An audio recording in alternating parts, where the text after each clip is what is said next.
Morning. I wish I could get rid of these lines that go across the screen. It's the fluorescent lights, just camera. I will tell you this. I am really, really surprised about how many chainsaws have come in this season. Spring into summer here. It's crazy. So, I'm going to go over a few little things with you on chainsaws. Something that we can all look at, stuff we can all do. Got my victim right here. Ouch, that hurt.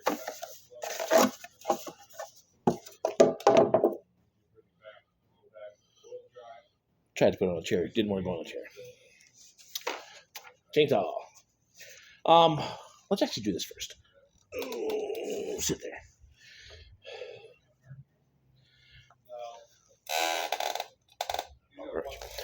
All right. I always suggest two-cycle oil. I always suggest our two-cycle oil for our steel equipment. It seems to run better. I don't know why. Some people swear by like the Red Max stuff, or buy the pre-made gas. If you buy the 6-pack of oil or the pre-made gas, it does double your warranty when you buy a steel piece of equipment.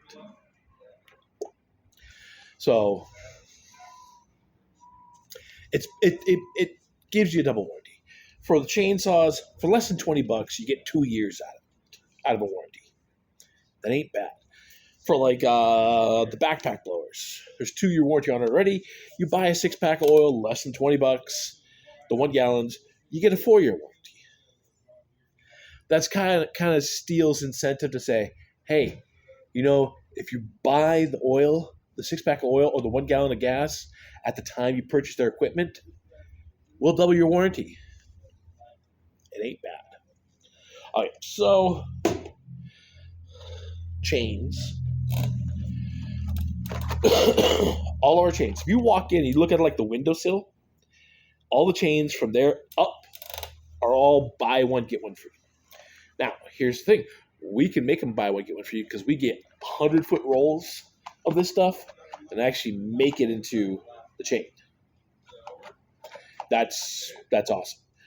If you're a logger or a arborist or whatever, and you can make your own chains, you can buy a 100-foot roll. So if you know the size chain you need stuff, call us up. Say, hey, I want to buy a 100-foot roll of chain. We'll get that in for you. But everything from the windowsill up is all buy one, get one free. Everything from the windowsill down, it's already pre-made by the factory because it's too small for us to put together, so that you can only buy one at a time. They're not buy one, get one free. I do sell those guys. I do have those chains in stock too. Here's the thing. If you have something other than a steel, your best bet to get a chain or to figure out what chain you can do, because we only sell steel, is bring in the saw. Bring in the saw or bring in the chain. That's going to make it easiest. That's going to make it easiest for us to figure out what chain you need. That was Mitch there. Boss man.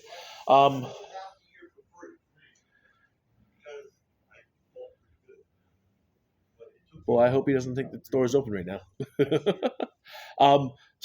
But yeah, it's just, that's going to be your easiest bet on finding a chain and getting one.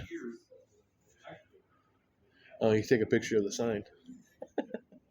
That's your best bet at finding a chain for your saw, if it's not a steel. So, bring your chain in or bring your saw in. We'll get you matched up. We can also teach you how to change your chain out. So, I'm going to grab the saw now, okay? Come here, big boy. This is an MS-172. I actually own the 170. I love it. little compact thing like this, it's great. So that's your bar nut. This is your chain adjustment. Your chain, oh, I just cut myself. Your chain should, see if I can get close and do that. That's about all the farther you want that sucker to come down off of that bar. If you're sawing and that sucker is drooping, you need to stop. You need to tighten that sucker up. Dang, those chains are sharp. Jeez. You need to stop and you need to loosen up that bar nut and tighten that chain up, because here's what's going to happen. It's either going to hop off and screw up the bar or screw up the chain, or, whew, it really did. Damn. That was sharp. It's either going to hop off, screw up the bar, screw up the chain, or screw up both, and you're not going to be able to reuse it. Or it's going to whack your chain or whack you. It's not going to be fun. Okay? Always make sure that your chain is snug.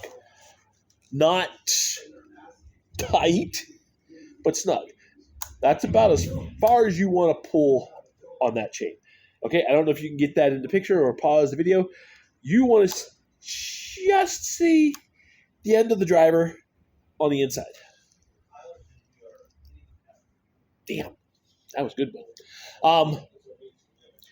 So you want to make sure that it's that snug. Not tight that you can't pull it off, because you'll never spin the sucker. You'll smoke your saw, and then it's not good. The other thing, too, is when you change your chain, two things. I don't know how well this will translate on camera here. Always want to make sure the angles of your cutter. Hang on, let me do this. Maybe this will translate a little bit better.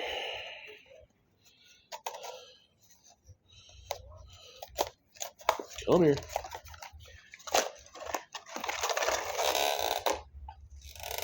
There. Can you see that a little bit better? The angles here are the cutters, okay? So that is what chews through the log, okay? Those angles, when you lay this on the blade, whichever side is the upside of your blade, you want to make sure those cutters are laying on top of that and facing that direction, okay? I don't know if you're watching this video or not, but there's been some times where the chain has come in facing this direction with the flats facing forward. You will not cut anything. It will not cut. So, if you look at that chain, those angles, those cuts, when you put it on the top of the bar that's going to be at the top of it, those cuts should go forward. Okay? Do not put it on backwards. We are going to snicker at you and be like, the chainsaw backwards.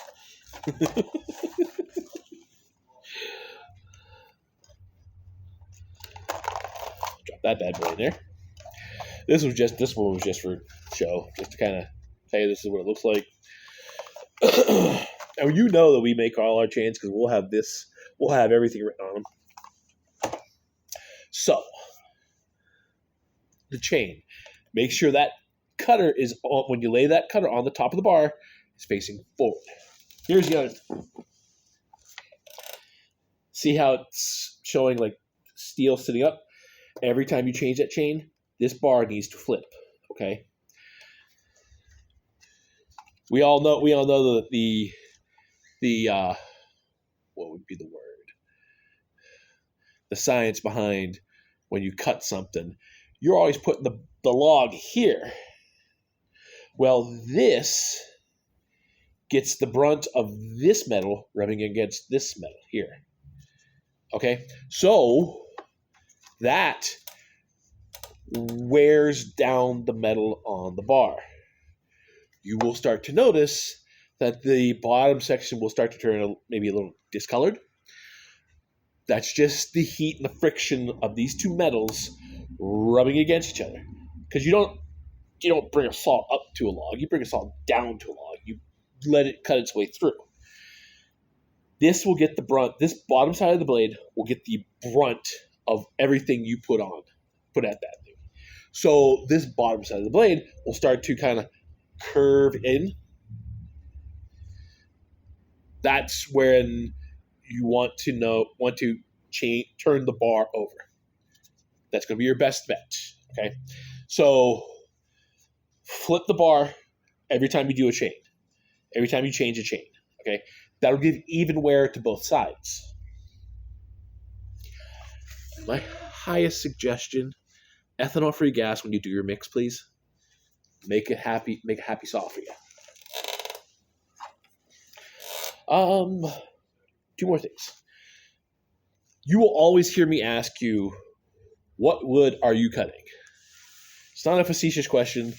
It's not a joking question. I am passionate about steel equipment, passionate about steel chainsaws and stuff, and I do a lot of reading at home. Maybe way too much reading at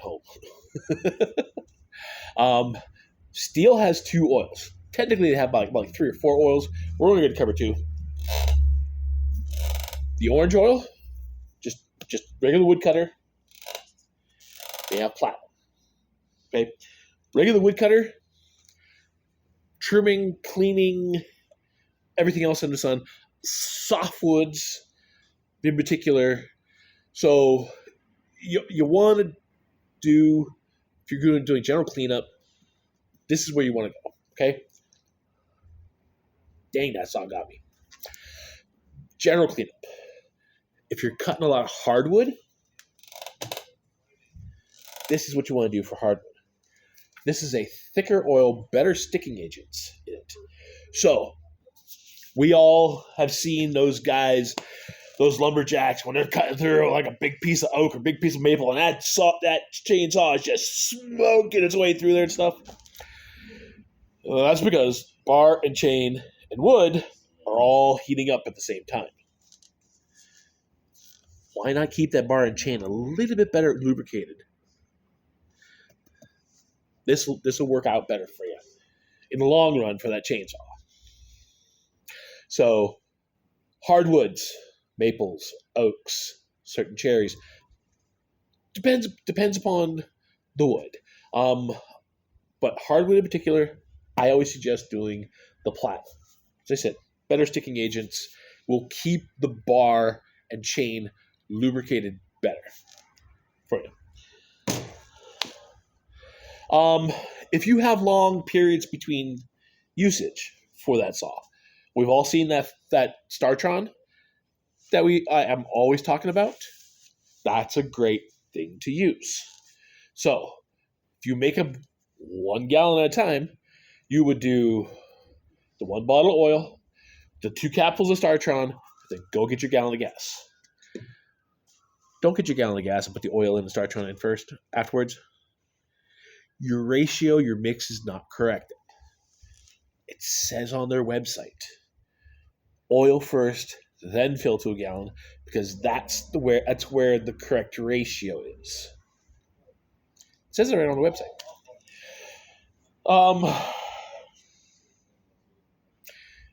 Now, here's the thing that I think everyone gets tripped up on is you put it on choke and you pull it, or you prime it, and then you pull it, and then you pull it, and then all of a sudden you can't pull it.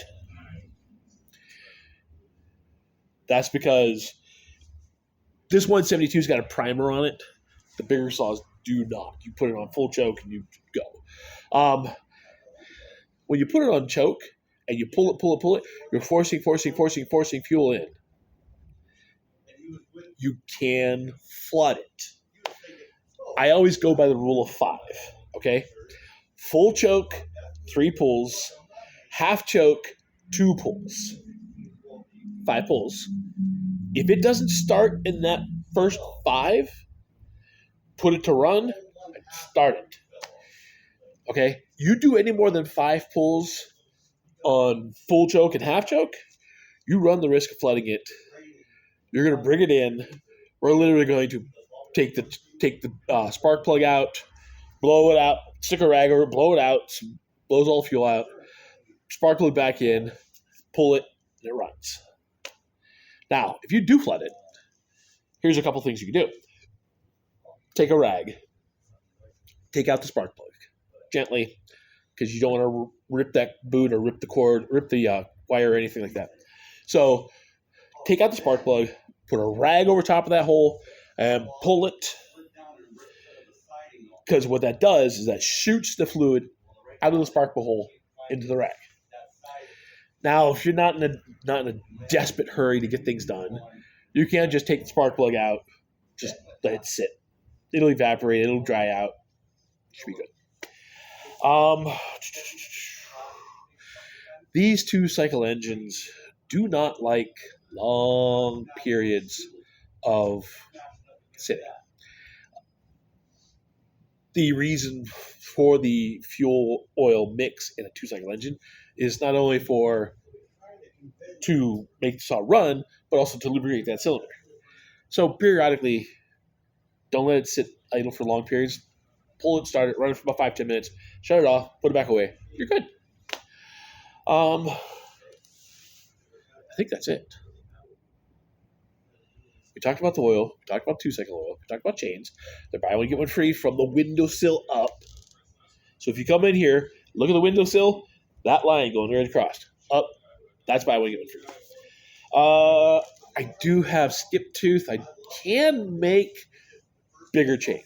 But I need to know, you need to know, drive links, pitch, all those things. If you need bigger chain. Okay? So, other than that, I think that's it, guys. Like I said, I'm passionate about what I sell. I like talking about it and stuff. Because it not only helps me learn, but it helps you learn. And then you come in and buy a lot of stuff. Guys, I love you. Thank you for letting me rant on about chainsaws. I do own a MS-170. I love it. Other than that, thank you. I think I'm at 5'11", 5'12". I gained a couple more followers here on Facebook. Still at 12. Hey, you 12 here on YouTube. What are you doing? You're sitting on your butt. Tell people to subscribe here.